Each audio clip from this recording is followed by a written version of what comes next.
আমি তোমাকে টানা 2 বছরে কি দিতে পারছি? কিচ্ছুই দিতে পারি নাই। আর হ্যাঁ, আমি তো ভুলেই গেছিলাম, তোরা তো মাইয়া মানুষ, যেদিকে টাকা সেদিকে তোরা। তোরা পুরুষ মানুষের ভালোবাসা কি বুঝবি? বুঝবি না।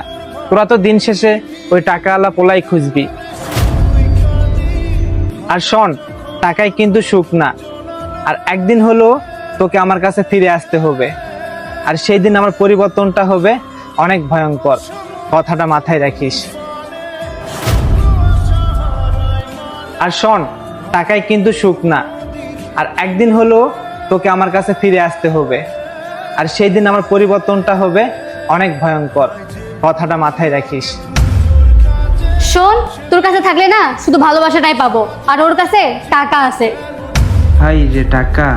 টাকার কারণে একটা নারী বিক্রি হইতে 2 সেকেন্ড সময় নেয় না। আমাদের ভালোবাসাগুলো এমনই, টাকার কাছে হাজারো পবিত্র ভালোবাসাগুলো বিক্রি হয়ে যায়। আমরা পুরুষরা কতটাই লজ্জিত, একটা নারীকে সুখে রাখার জন্য সব কিছু করতে পারি, কিন্তু দিন শেষে আমরা ব্যর্থ হয়ে যাই টাকার কাছে। তবে এভাবেই ব্যর্থ হয়ে যায় প্রতিটা ছেলে। আর উঠে দাঁড়ানোর জন্য একটা নারীর আঘাতটাই মনে থাকে। এই আঘাতে কেউ পরিবর্তন হয়ে সাকসেস হয়, আর কেউ হয় বা পাগল প্রেমিক হয়ে রাস্তায় ঘোরে। এটাই হচ্ছে আমাদের ভালোবাসার গল্প।